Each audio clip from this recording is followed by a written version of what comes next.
We're learning that it's a paradoxical kind of brain. It has strengths that it will never have again, but it has weaknesses that are going to continue to recover as they become adults.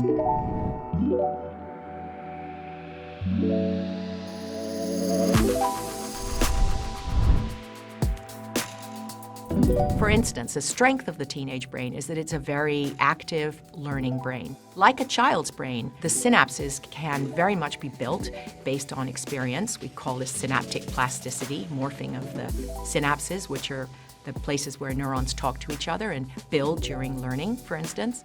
All of the chemistry and proteins that are required for that process are at higher levels in the child brain, and they're still quite high in the adolescent, and then it comes down to sort of adult levels. So they're actually learning at a faster rate. They can learn harder, stronger, longer than an adult can. But it's a double-edged sword. Because they're so impressionable, it's not just good things that can actually impact their synaptic development and set them on the right track for life. They can also be impacted more than the adult by negative things such as drugs, stress, sleep deprivation. And this was kind of big news, that there was this period in development where actually you're quite vulnerable, yet you're exposing yourself to a lot of risks.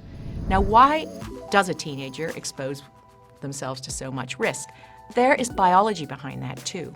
That's part of the paradox. While they're very active learners and very impressionable, they're lacking something, which is called connectivity to your frontal lobe.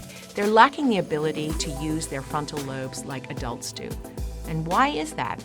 Well, brain regions connect to each other through processes. They're kind of like wires moving from one side of the brain to the other.